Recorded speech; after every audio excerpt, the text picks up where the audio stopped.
नमस्कार मेरे भाई और बहनों, मेरे सरोज वाला घरेलू स्पिरिचुअल चैनल पर आने के लिए आप सबका स्वागत है। वीडियो को देखने के लिए, सब्सक्राइब करने के लिए आप सबका मैं अभिनंदन करती हूँ।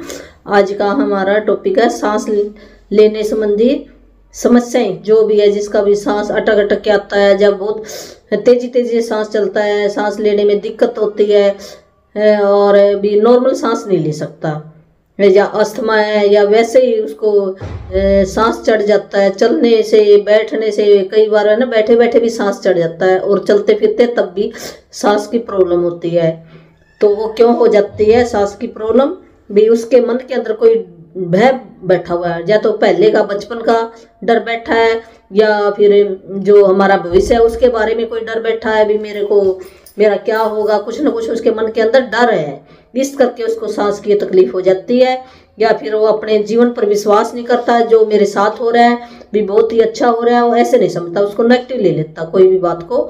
या बचपन में अटके रहना, या वो जैसे वो ये नहीं समझता भी अब जैसे हम बड़े होते जाते हैं, बुद्धिमान होते जाते हैं, तो अपने आप को बच्चा ही समझता है भी मैं बच्चा ही हूँ, उसकी बुद्धि इतनी है, भी ऐसे समझेगा अपने आप को। ये सब तकलीफें उसको सांस की प्रॉब्लम को बढ़ा देती हैं।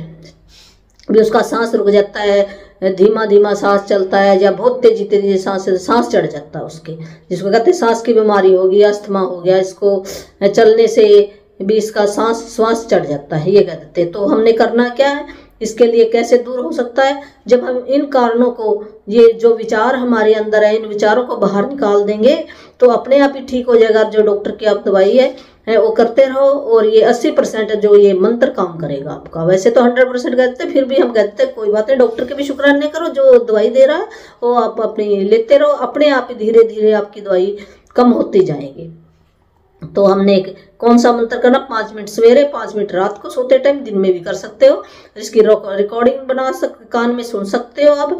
ये 90 दिन तक सुनो, इसमें तो कोई पैसा नहीं लगता है। जिस भी मेरे भाई बहन को अपनी तकलीफ को दूर हटाना है तो विश्वास करना होगा इन बातों पर। विश्वास करेंगे तो तब ये फायदा करेगा। अगर हमें विश्वास ही नहीं है तो फिर फायदा नहीं करता। अगर आपको दवाई पर विश्वास है, दवाई भी फायदा नहीं करती, ये आप असली मान लो।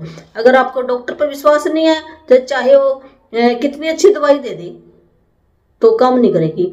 अगर आपको डॉक्टर पर विश्वास है, चाहे वो कुछ भी दे दे तो काम करेगा। अगर आप इस पे विश्वास करोगे तो ये काम करेगा। ये मंत्र ऐसे नहीं काम करता। तो हमने क्या बोलना है? बड़े होने में कोई डर नहीं है, दुनिया सुरक्षित है, मैं सुरक्षित हूँ भी, यही बोलना आपने। बड़े होने में कोई डर भी, जैसे मेरी उम्र बढ़ती जा रही है तो इस डरने की क्या बात है? उम्र जैसे गई, मेरी उम्र बड़ी होगी, मेरे से चला नहीं जाएगा, ये नहीं हो। अरे क्या हो गया? जो 100 साल के आदमी होते हैं उनको देखो, वो ठीक ठाक है। अगर वो ठीक ठाक है तो हम भी ठीक रह सकते हैं, 100 साल तक रह सकते हैं। ऐसे आप अपने मन के अंदर विचार लाओ। तो हमने यही 5 मिनट करना। मैं बड़े होने में कोई डर नहीं है, दुनिया सुरक्षित है, मैं सुरक्षित हूँ। Thank you.